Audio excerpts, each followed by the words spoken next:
Welcome students. हम लोग discuss करने जा रहे हैं बच्चों कंपार्टमेंट का पेपर जो आज ही हुआ है 22/9/2020। फिजिक्स में सेट जो मुझे मिल पाया बच्चों ये है 0.55/B/2। तो इसके शुरू के जो 20 सवाल हैं वो आज के इस लेक्चर में मैं डिस्कस करने जा रहा हूं जिनको हम ऑब्जेक्टिव कहते हैं। तो बच्चों ये सभी के लिए रिलेवेंट है। जितने भी बच्चे इस वीडियो को देख पा रहे हैं चाहे उन्होंने एग्जाम दिया है तो रिलेवेंट है, एग्जाम नहीं दिया है तो आने वाले एग्जाम के लिए रिलेवेंट है। मोस्ट रिलेवेंट क्वेश्चंस यही हैं। So let's start and let get familiar with the pattern. यह है सीबीएसई का कंपार्टमेंट यानी सप्लीमेंट्री एग्जाम का paper. Note, select the most appropriate option from the options given below each question. तो ये शुरू के ऑब्जेक्टिव क्वेश्चन है। पहला सवाल था बच्चों, an air filled parallel plate capacitor is connected across a battery after it is fully charged, जो हमने इलेक्ट्रोस्टैटिक्स में पढ़ा, the battery is disconnected। तो आपको पता है बैटरी जब भी डिस्कनेक्ट हो गई है तो चार्ज ना तो कहीं से आ सकता ना कहीं जा सकता है, और बैटरी कनेक्टेड रहती है, इट मींस वोल्टेज कांस्टेंट रहेगा। Now a dielectric slab is inserted between the plates of capacitor to fill the space completely, then तो क्या होने वाला है? डाइलेक्ट्रिक को इंसर्ट करते ही कैपेसिटी के टाइम्स हो जाती है, हमें पता है। इलेक्ट्रिक फील्ड पर कोई फर्क नहीं पड़ेगा, तो यहां हम देखें कैपेसिटेंस विल डिक्रीज, तो ये तो आंसर नहीं बनेगा बच्चों। बी पार्ट देखें, electric field between plates will increase. Electric field बढ़ नहीं रहा, इलेक्ट्रिक फील्ड कांस्टेंट है, क्योंकि हम जानते हैं E होता है V/D, और यहाँ V और D जो है वो V घट सकता है, बढ़ नहीं रहा है बच्चों। कैपेसिटी बढ़ने पर V घट सकता है, बढ़ नहीं रहा है। चार्ज कांस्टेंट है।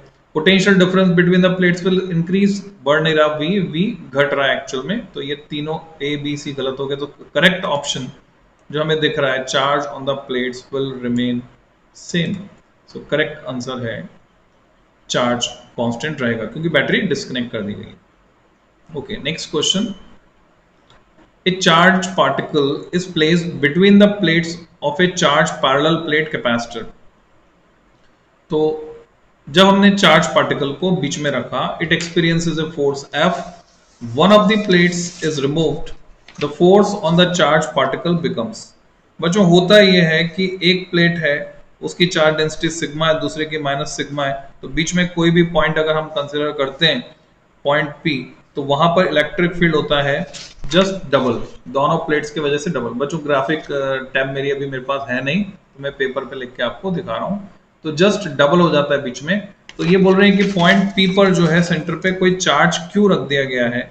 अब Q पर जो फोर्स लग रहा था, एक की वजह से रिपल्शन था, दूसरे की वजह से अट्रैक्शन था, यानी दोनों की वजह से जो फोर्स लग रहा था वो बच्चों सेम डायरेक्शन में था। अब सेम डायरेक्शन में था, अब एक प्लेट को हटा दे रहे हैं, माना कि वो जो फोर्स था वो F था, एक प्लेट को हटा देंगे तो कितना बचा? आधा बचा। तो correct option is F/2। Next question number 3, in a region of space, किसी क्षेत्र में, the electric field E and magnetic field B are perpendicular to each other, जैसा कि जनरली होता है। एन इलेक्ट्रॉन यानी क्रॉस्ड इलेक्ट्रिक और मैग्नेटिक फील्ड है, an electron enters in the region with a constant speed, वो एंटर करता है in a direction perpendicular to both the fields, दोनों के परपेंडिकुलर जाता है। If the electron moves undeflected in the fields then the speed of the electron is, ये आपसे पूछा है। तो आपको पता है बच्चों कि इलेक्ट्रॉन पर दो फोर्स काम करेंगे, इलेक्ट्रिक लॉरेंज फोर्स EE और दूसरा काम करेगा magnetic Lorentz force EV। Cross भी होता है तो थीटा 90 होने से साइन 91 हो गया, तो EVB। दोनों साइड बच्चों E तो कैंसिल हो जाएगा। अब यहां से अगर V निकालते हैं हम तो मिलता है हमको E/B।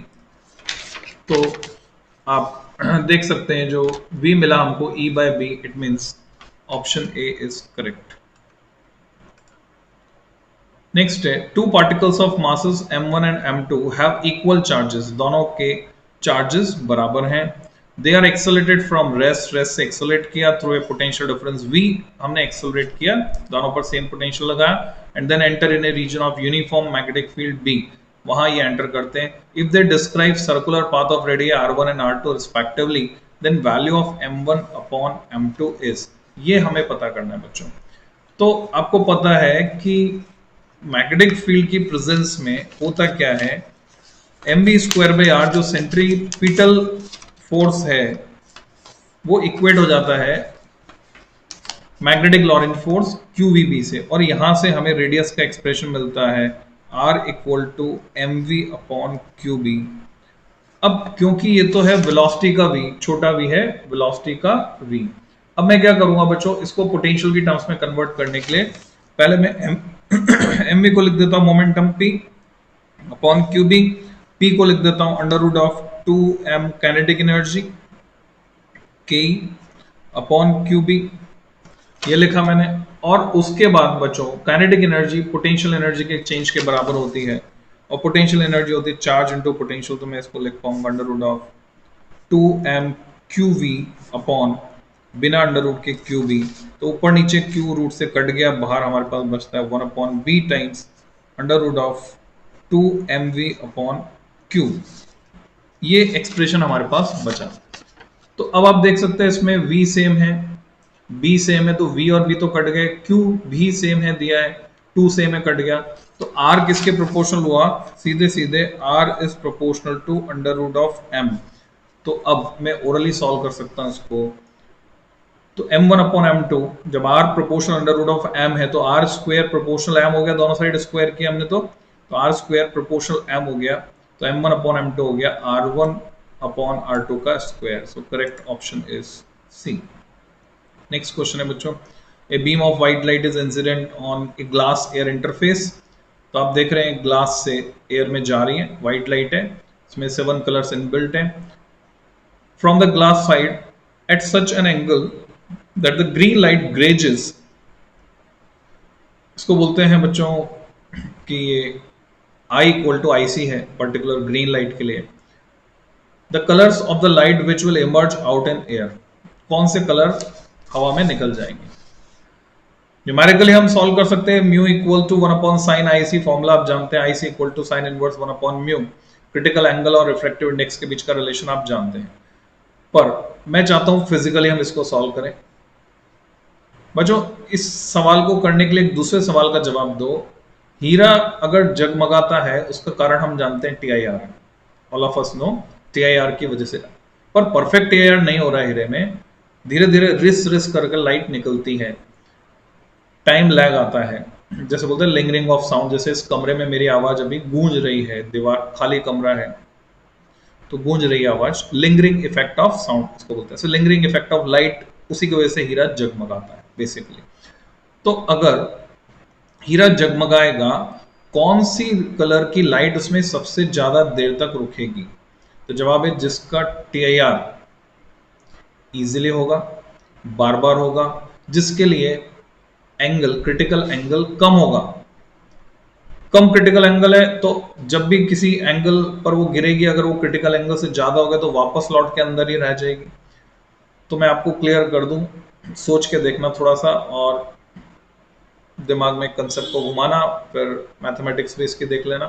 बच्चों नीला रंग या वॉयलेट कलर हीरे में सबसे ज्यादा देर तक रुकता है, हीरे की जगमगाहट में सबसे ज्यादा कंट्रीब्यूशन किसका होता है, रेड का नहीं होता, ब्लू का होता है। मतलब रेड जल्दी निकल जाता है, मतलब रेड के लिए क्रिटिकल एंगल, रेड की जो वेवलेंथ है, उसकी जो फ्रीक्वेंसी है पर्टिकुलर, उसके लिए क्रिटिकल एंगल जो है वो ज्यादा है। तो अब मैं इसका जवाब सीधे सीधे दे सकता हूं, कौन से निकल जाएंगी कौन सी रह जाएंगी। तो जो colours of light which will emerge out in air, अब हो सकता है एक सेट में क्या बना दिया हो क्वेश्चन इन्होंने, ये सेट नंबर 2 है, इसमें ही था, सेट नंबर 1 में हो सकता है ऐसे बना दिया होता, मुझे नहीं पता, मैंने अभी देखा नहीं सेट, कि colours of light which will remain in the same medium, glass में रह जाएंगे, ऐसे बना दिया। तो बच्चों इसका तो सही ऑप्शन है yellow, orange and red. VIBGYOR के हिसाब से आप सेट कर लीजिए। तो ग्रीन से ज्यादा वेवलेंथ किसकी है, येलो, ऑरेंज एंड रेड। तो ये जो है इनका जो रिफ्रैक्टिव इंडेक्स होगा वो कम होगा, तो क्रिटिकल एंगल इनके लिए ज्यादा होगा, है ना, ये रिलेशन है। आगे चलते हैं। Temperature of an n type semiconductor is increase, temperature अगर मैं बढ़ाता हूं तो जितने इलेक्ट्रॉन निकलेंगे साइमल्टेनियसली पीछे उतने ही होल्स रह जाएंगे। तो सीधी सीधी सी बात है, number of both the free electrons and the holes increase equally. This is the correct answer. इसको ऐसे समझें, कंसेप्ट से लिंक करना बताता हूं बच्चों। आपको फोटो डायोड पढ़ने को मिलेगा, जिन्होंने पढ़ रखा है उनको बताऊं फोटो डायोड में क्या होता है बच्चों। जब लाइट आती है पर्टिकुलर फ्रीक्वेंसी की, frequency must be greater than required, जो बैंड गैप है, तो सर्टेन फ्रीक्वेंसी की लाइट आकर जब गिरती है तो ऐसी सिचुएशन में इलेक्ट्रॉन्स उस एनर्जी को लेकर वैलेंस बैंड से कंडक्शन बैंड में चले जाते हैं और पीछे उतने ही होल्स बनते हैं। तो जितने इलेक्ट्रॉन्स उतने होल्स। तो एनर्जी चाहे वो लाइट से आ रही है, यानी फोटो इलेक्ट्रिक इफेक्ट टाइप कुछ हो रहा है, या टेम्परेचर बढ़ाकर हो रहा है, the effect will be same. Okay, next seventh question. The figure shows the energy level diagram of hydrogen atom with few transitions. ये हमें दिख रहे हैं कुछ transitions, यहाँ पे values भी दिख रही है एनर्जी की, -13.6, -3.4, -1.5, -0.85, जो आपको रटी हुई भी होंगी वैसे भी कंपटीशन के लिए। Which transition shows the emission? पहली बात तो गौर कीजिए, emission की बात कर रहे हैं, emission की बात कर रहे हैं, of photon with maximum energy, और दूसरी बात कर रहे हैं maximum energy। यहाँ किसी सेट में मैक्सिमम वेवलेंथ की बात कर सकते हैं, किसी में मैक्सिमम या मिनिमम फ्रीक्वेंसी की बात कर सकते हैं, मिनिमम एनर्जी की बात कर सकते हैं। तो अलग अलग सेट के लिए एक प्रोविजन है इस पर्टिकुलर क्वेश्चन में, आपके समझ में आ रहा होगा। तो देखिए सबसे ज्यादा जो गैप है और एमिशन है, तो एमिशन है तो फर्स्ट तो हो नहीं सकता क्योंकि इसमें तो एब्जॉर्प्शन है, एब्जॉर्ब करके ऊपर जा रहा है, तो फर्स्ट तो रिजेक्ट हो गया। अब बचे second, third and fourth. So second, third and fourth में भले ही फोर्थ 2 लेवल जंप कर रहा है, पर वो जो एनर्जी का डिफरेंस है वो थर्ड वाले एनर्जी के डिफरेंस से कम है। तो आप समझ गए क्या जवाब बना, थर्ड, क्योंकि सबसे ज्यादा एनर्जी का डिफरेंस यही मिल रहा है हमको, जो कि लिबरेट होगा। Eighth question, heavy particle at rest splits spontaneously, तुरंत से, spontaneously, into two particles of masses m1 and m2, उसमें टूट जाता है, हैविंग नॉन जीरो वेलोसिटीज, दोनों की वेलोसिटी नॉन जीरो, कुछ कुछ वेलोसिटी दोनों एक्वायर करते हैं। The ratio of D Broglie wavelength associated with the particles is, घुमा दिया बच्चों, क्या कैलकुलेट करने बैठोगे? हमें पता है law of conservation of linear momentum लगता है किसमें, ये जो स्प्लिट होता है इसमें, ये it is a type of explosion, is a type of collision, ऐसे हम कंसीडर कर सकते हैं। इसमें law of conservation of linear momentum लगता है। बंदूक से गोली चलाई तो बंदूक को पीछे की तरफ धक्का लगेगा, तोप से गोला दागा तो तोप को पीछे की तरफ धक्का लगेगा। सिमिलरली यहाँ पर तो ये जो m1 m2 के जाएंगे तो m1 v1 must be equal to m2 v2, दोनों का मोमेंटम सेम है। फिर आप जानते हैं डी ब्रोगली वेवलेंथ लैम्डा होती कितनी है, ये होती है बच्चों h बाय p। अब h बाय p में p दोनों के लिए सेम है, तो जब p दोनों के लिए सेम है तो बात खत्म हो गई, आंसर इज रेशियो 1। h तो प्लांक कांस्टेंट है। Next question number 9, a window is provided in the middle of wall. जब भी ऐसे क्वेश्चन आप देख रहे हैं, आपका इमेजिनेशन साथ में स्टार्ट हो जाना चाहिए बच्चों कि window is provided in the middle of A wall. जैसे मान लीजिए हाँ सामने दीवार है, उसमें एक खिड़की है बीच में, इट्स इमेज इज ऑब्टेन्ड। अब इस विंडो की इमेज हम ऑब्टेन कर रहे हैं on the opposite wall at distance D from it using a lens. तो विंडो के बाद लेंस है और लेंस के बाद वॉल है जिसपे इमेज बन रही है।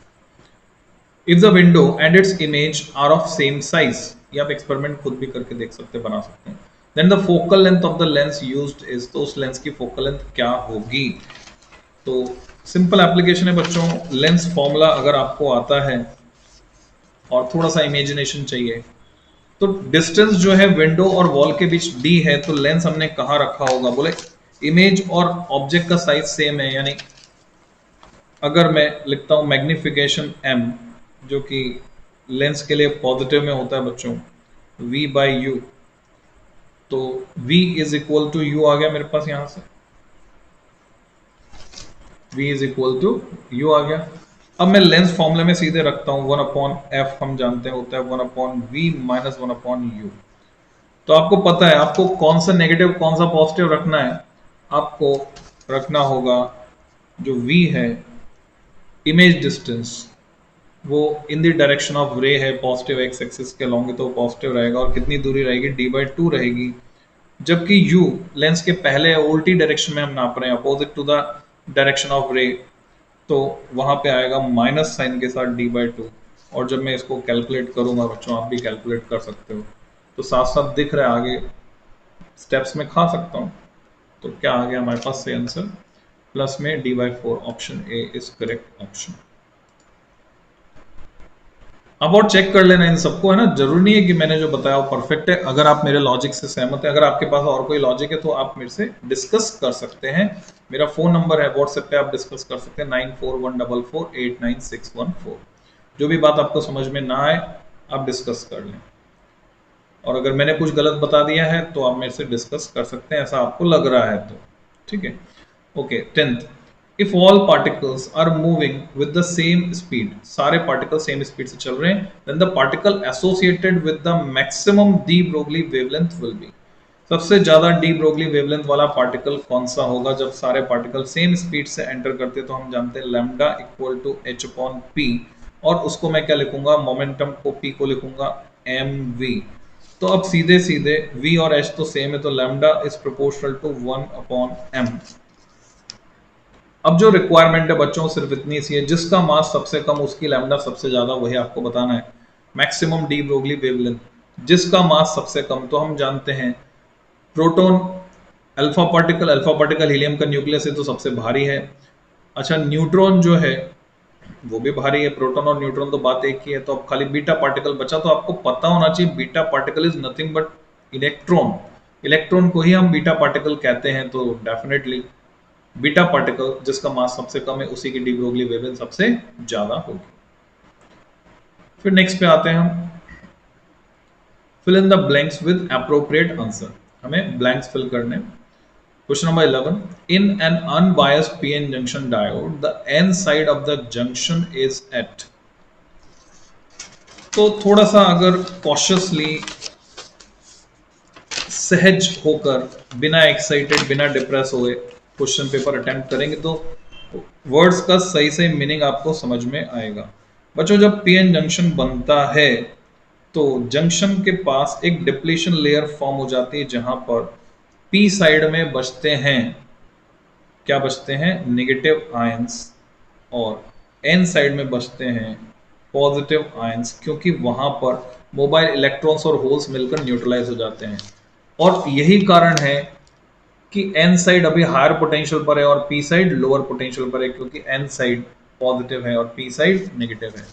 सो यहां पर क्या आएगा, at higher potential. N side of the junction is at higher potential as compare to the p side of the junction. Next 12th, Young's double slit experiment is performed by using green, red and blue monochromatic light sources। ये तीन हमने use किए, one at a time, बारी बारी से। The value of the fringe width will be maximum in case of। तो उसके लिए आपको फ्रिंज विड्थ का एक्सप्रेशन पता होना चाहिए बच्चों, इसको हम बीटा से दिखाते हैं, और ये क्या होता है, lambda capital D upon small D. Setup is same, तो सेटअप सेम होने की वजह से d बाई डी तो सेम है, तो लैम्डा जिसका ज्यादा उसका बीटा ज्यादा। तो लैम्डा किसका ज्यादा हम जानते हैं, विबग्योर में लैम्डा रेड का ज्यादा। सो correct answer is red.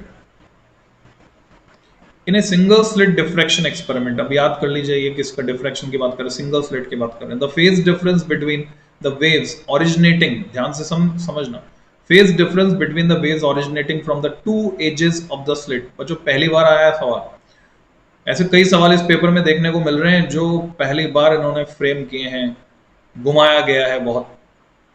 The slit at the first minimum, अगर जिसने बेसिक क्लियर है, जिसने बिल्कुल फंडामेंटल पढ़े वो कर सकता है, देखे हुए सवाल मिले जरूरी नहीं है आपको सीबीएसई में। तो डिफ्रैक्शन एक्सपेरिमेंट में फेज डिफरेंस हमको बताना है, वेव्स ओरिजिनेट कर रही हैं दो किनारों से of the slit at the first minimum, पहला मिनिमम जब मिलता है of the diffraction pattern, radian में बताना है, समझ लीजिए। तो हम जानते हैं पहले मिनिमम के लिए पार्ट डिफरेंस होता है बच्चों लैम्डा। जब लैम्डा पार्ट डिफरेंस होता है, ये जो सिंगल स्लिट होती है, मैं दो पॉइंट बना के बता रहा हूँ, ऊपर का एज है पॉइंट ए है, नीचे का एज जो है पॉइंट बी है।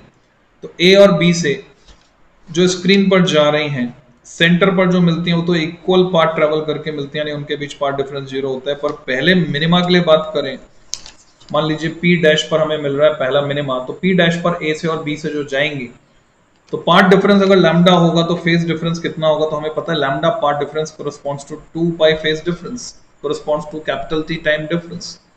तो यहाँ पर क्या आ जाएगा 2 पाई रेडियन, तो यहाँ पे आएगा 2 पाई रेडियन। किसी ने कैलकुलेट कर दिया पाई 22/7 लिख के या 3.14 लिख के तो भी सही है। An electron in hydrogen atom jumps from state n equal to 3 to n equal to 1 jump कर रहा है। The change in angular momentum of the electron will be। Question simple सा है, अगर आप सहज रह पाए वहां एग्जाम में मास्क वगैरह लगाने के बाद और ग्लव्स पहन के लिखने के बाद, शायद ग्लव्स पहन के लिखा हो आपने, अगर आप सहज रह पा रहे हैं तो ये आंसर आपको सीधे सीधे सूझ जाएगा। केमिस्ट्री में भी आप पढ़ते हैं MVR, angular momentum MVR is NH upon 2 पाई। तो सिंपली n की वैल्यू एक बार 3 डालनी है, एक बार 1 डालनी है, तो क्या मिल जाएगा 2 2 ऊपर नीचे कट जाएगा। The correct answer is h by pi. तो MVR equal to NH upon 2 pi, ये फॉर्मूला मैंने यहाँ पे यूज किया। अच्छा, फिर अगले पे चलते हैं। और में ऑप्शन है आपके पास, the energy equivalent of 10 gram of a substance in joule में बतानी है, इस जूल में। तो इक्वल टू mc स्क्वायर हम जानते हैं बच्चों। अब सिंपली m जो है यहाँ 10 ग्राम दिया हुआ है, उसको आप लिखेंगे किलोग्राम में, तो 10 की पावर -3 से मल्टीप्लाई करना होगा। और स्पीड ऑफ लाइट आप जानते हैं 3 इंटू 10⁻8, उसका स्क्वायर करेंगे। So what you will get 9 into 10⁻14। 8 का स्क्वायर होता है, फिर मतलब 8 और 8 16 हो जाता है, 2 पावर इधर से कम हो गई। तो इजीली आप सॉल्व कर सकते हैं बच्चों। It will be 9 into 10⁻14 joule. तो correct answer is 9 into 10⁻14 joule. Next, magnetic needle free to rotate in vertical plane, इसको कहते हैं dip needle, orients itself vertically at a certain place on earth. बच्चों ये नॉर्थ पोल और south pole पे vertical हो जाती है, मैग्नेटिक पोल्स पे। And value of angle of dip at this places, यानी वहां पर पोल्स पर value of angle of dip होती है 90 degree. So correct answer is 90 degree. Next, answer the following questions. अभी हमने फिल इन द ब्लैंक और ऑब्जेक्ट मल्टीपल चॉइस देखे, अब जो है इनको भी ऑब्जेक्टिव की कैटेगरी में डाला गया है। 16 से लेकर 20 तक एक एक नंबर के सवाल हैं। वन वर्ड मान लीजिए या short answer. The sequence of successive decay of radioactive nucleus is shown as under, ये आपको दिया हुआ है। केमिस्ट्री में भी ऐसे क्वेश्चन आते हैं। D1 से X निकला कोई पार्टिकल, D2 बन गया, उससे बीटा माइनस निकला और D3 बन गया। अगर एटॉमिक नंबर और मास नंबर जो है D1 के हैं 72 एंड 180 और D3 के हैं 71 एंड 176, तो पार्टिकल X को आपको आइडेंटिफाई करना है। लॉजिक सिंपल सा है, मैक्सिमम बच्चों ने सही कर लिया होगा बच्चों, केमिस्ट्री में भी पढ़ते हो, फिजिक्स में भी पढ़ते हो। तो ये जो D3 है इससे रिवर्स जाएंगे अगर हम, तो D3 पर मैंने लिख लिया, नीचे लिखूंगा मैं 71, ऊपर लिखूंगा 176। सो 71 176, इससे रिवर्स जाएं, बीटा निकला है, बीटा निकलने पर क्या होता है, एटॉमिक नंबर बढ़ जाता है एक से, यानी D2 का एटॉमिक नंबर होगा 70। मास नंबर पे कोई फर्क नहीं पड़ता है, इलेक्ट्रॉन का मास नेग्लिजिबल है तो ऊपर 176 ही रहेगा। तो अब साफ साफ दिख रहा है कि D1 जो कि है 72 180, वहां से आपको यहाँ पहुंचना है, X निकलेगा तो क्या होने वाला है, X क्या होने वाला है, तो 72 से 70 यानी 2 नीचे कम हो रहे हैं, ऊपर 4 अल्फा पार्टिकल आइडेंटिफाई हो रहा है। सो X is alpha particle. Option में था और में dual nature of matter and radiation से question. The three curves shown below represent the variation of photocurrent। photocurrent का वेरिएशन ये तीनों ग्राफ दिखा रहे हैं 1 2 and 3 and applied voltage for two different materials, दो अलग अलग मटेरियल्स के लिए दिखा रहे हैं। using two different intensities, दो अलग अलग इंटेंसिटी पर दिखा रहे हैं of a monochromatic light। बच्चों डेफिनेटली अलग अलग सेट में इसमें घुमाया होगा। यहाँ क्या पूछ लिया, identify the two curves which are for the same material. दूसरे सेट में पूछ लेंगे which are for the different material. तो आपको फंडामेंटल्स क्लियर होने चाहिए और चीटिंग भी नहीं कर सकते। चीटिंग मैं तो कभी सजेस्ट करता नहीं, जो टीचर सजेस्ट करते हैं आप उन्हीं से गाइडेंस लीजिए। चीटिंग नहीं करनी चाहिए, अपने ऊपर खुद के ऊपर भरोसा रखना चाहिए, क्योंकि सेट्स बनाए इस तरह से जाते हैं, चीटिंग करने वाला और ज्यादा धोखा खाएगा, उसको और नुकसान हो जाएगा।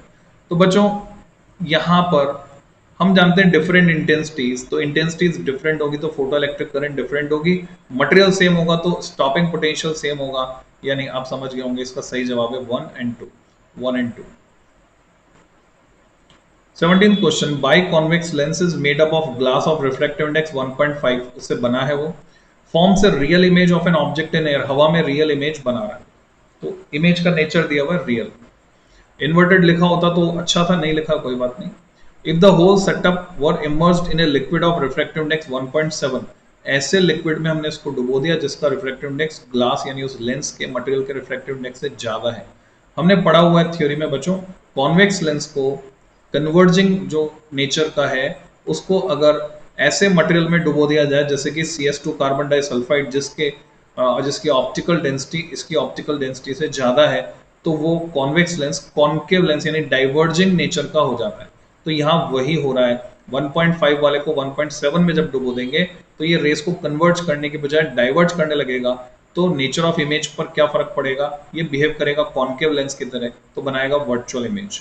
तो हमारा जवाब होगा it will form virtual image. तो फिजिकली हमने सॉल्व कर दिया, मैथमेटिक्स की इसमें जरूरत नहीं है बच्चों। हम बता देंगे लैंग्वेज में सपोर्ट में अपने आंसर में कि ये कॉन्केव लेंस की तरह बिहेव करेगा। Next question number 18, IV characteristics दिखाएं दो वायर एक्स और वाई के कांस्टेंट टेम्परेचर। रिसेंटली जो मेरे लेक्चर चल रहा है उसमें यही डिस्कस किया है रिसेंटली हमने। As shown in the figure the two wires have equal length and diameter, length और डायमीटर बराबर है, तो आप जानते हैं rho equal to R A upon L या R equal to rho L by A, तो एल और ए तो सेम है। Which of them is made of material of larger resistivity, अब जिसका रेजिस्टेंस ज्यादा होगा उसी की रेजिस्टिविटी ज्यादा होगी, क्योंकि एल और ए तो सेम है, तो rho is proportional to r. अब ध्यान से देखिए, वीआई ग्राफ नहीं है, घुमा दिया, आईवी ग्राफ दिया, डिफरेंट सेट में निश्चित रूप से वीआई ग्राफ दे दिया होगा, एक्स वाई इंटरचेंज कर दिए होंगे।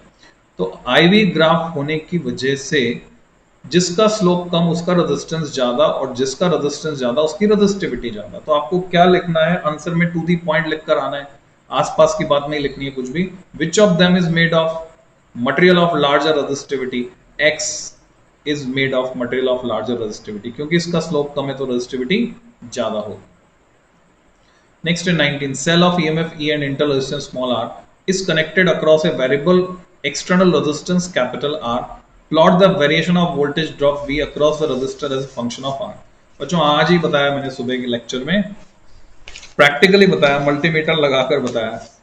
ओके, लेट्स अंडरस्टैंड सर्किट कैसा दिखेगा। एक सेल बनाइए जिसका ईएमएफ है ई और उसका इंटरनल रेजिस्टेंस दिखाइए सीरीज में स्मॉल आर, और इसके साथ जोड़ दीजिए एक वेरिएबल रेजिस्टेंस। वेरिएबल रेजिस्टेंस को कैसे दिखाते हैं, एरो से काट के। फिर एक वोल्ट मीटर लगा दिया हमने वेरिएबल रेजिस्टेंस के साथ जो रीडिंग बताएगा उसके अक्रॉस वोल्टेज की। तो कुछ इस तरह का सर्किट आप इमेजिन कीजिए दिमाग में कि ऐसा कोई एक सर्किट है जिससे करंट फ्लो हो रही है, वोल्ट मीटर की रीडिंग को हम किसके साथ प्लॉट कर रहे हैं, वेरिएबल रेजिस्टेंस कैपिटल आर जो वेरिएबल रेजिस्टेंस है उसको वेरी कर रहा है। तो जब मैं आर को 0 रखूंगा तो ये शॉर्ट सर्किट हो गया, वोल्ट मीटर कोई पोटेंशियल ड्रॉप नहीं दिखाने वाला है। तो हमें स्टार्टिंग पॉइंट मिल गया बच्चों ग्राफ का, जब आर 0 है तो वी भी 0, यानी ओरिजिन ही होगा स्टार्टिंग पॉइंट इस ग्राफ का। और फिर हम जानते हैं कि जब इस सर्किट में ये जो R है ये इन्फिनिटी हो जाएगा, नहीं ओपन सर्किट, तो सेल का ईएमएफ सीधे रीडिंग मिलेगी हमें वोल्ट मीटर से, यानी वोल्ट मीटर की रीडिंग अप्रोच करेगी ईएमएफ ई को। तो वोल्ट मीटर की रीडिंग अप्रोच करेगी ईएमएफ ई को, और स्ट्रेट लाइन रिलेशनशिप ये नहीं है, तो वोल्टेज एक्सिस पर मैं मार्क करता हूँ ईएमएफ ई। बच्चों पहले जब ये सवाल आया करता था, सवाल नया नहीं है, पूछने का तरीका नया है। पहले जब सवाल आया करता था तो ग्राफ दिया होता था और बाकी डेटा पूछते थे। ग्राफ अब की बार खिंचवा लिया है आपसे, हालांकि एग्जैक्ट ये क्वेश्चन भी आया हुआ है। तो ग्राफ अप्रोच करेगा बच्चों, ईएमएफ कब अप्रोच करेगा, जब रेजिस्टेंस बढ़कर इंफिनिटी की तरफ जाएगा। ओके, रेजिस्टेंस बढ़कर इंफिनिटी की तरफ जाएगा तो वोल्टेज बढ़कर अप्रोच करेगा ईएमएफ ई को, कभी ईएमएफ के बराबर हो नहीं पाएगा। तो this will be the graph. And the last question objective part का, बाकी के क्वेश्चंस में डिस्कस करूंगा बच्चों, ये पहले टाइप करने पड़ते हैं, मैंने टाइप किए खुद ही हाथ से पेपर मिलने के बाद, और उसके बाद हम इसके सॉल्यूशन डिस्कस करेंगे। टाइप हो जाए एक बार मेरे से तो 2 दिन के अंदर अंदर मैं बचा हुआ पेपर भी डिस्कस करूंगा। डिफाइन ऐसा unit of magnetic flux, you have to make definition. अभी तक नहीं पूछी थी इन्होंने डेफिनेशन मैग्नेटिक फ्लक्स की, यूनिट पूछी थी, यूनिट की डेफिनेशन नहीं पूछी थी। तो मैग्नेटिक फ्लक्स की ऐसा यूनिट होती है वेबर। इलेक्ट्रिक फ्लक्स के साथ कंफ्यूज मत करना, इलेक्ट्रिक फ्लक्स की अलग होती है, न्यूटन मीटर स्क्वायर पर कूलम या वोल्ट इनटू मीटर, वो इलेक्ट्रिक फ्लक्स की है। इसकी यूनिट है मैग्नेटिक फ्लक्स की वेबर, WB से दिखा सकते हैं, WEBER से दिखा सकते हैं। तो वेबर को डिफाइन करना है तो कैसे डिफाइन करेंगे? सिंपल मेथड है, मैंने लिखा magnetic flux phi B equal to B dot A या B A cos theta, dot product open करके। ऐसा लिखने के बाद मैं ये कह सकता हूं, वो जो तरीका हमने बना रखा है डेफिनेशन बनाने का क्वांटिटीज को वन वन करके, तो मैं कह सकता हूं 1 वेबर वो फ्लक्स होगा जो कि 1 टेस्ला मैग्नीट्यूड के मैग्नेटिक फील्ड के यूनिट एरिया से उसके प्लेन के परपेंडिकुलर गुजरने पर पास होगा। यानी थीटा हो गया 0 डिग्री, वेक्टर एरिया की डायरेक्शन में हो गया मैग्नेटिक फील्ड, बी हो गया 1 टेस्ला, एरिया हो गया 1 मीटर स्क्वायर, थीटा हो गया 0 डिग्री, then phi equal to 1 weber. हम लैंग्वेज में भी लिख सकते हैं और हम मैथमेटिकली भी एक्सप्रेस कर सकते हैं। तो मैं समझता हूं बच्चों आपको आइडिया लग गया होगा कि ये जो सीबीएसई है इसमें जो क्वेश्चंस आते हैं, फ्रेम होते हैं, तो उनका लेवल क्या होता है, सोचना पड़ता ही है। तो अगर हम शुरू से फंडामेंटल्स पे पकड़ बनाकर चलेंगे तो क्वेश्चन कैसा भी हो हम सही से ही सॉल्व कर लेंगे। तो जल्दी मिलते हैं बच्चों अगले वीडियो में। इसमें इतना ही। Happy learning.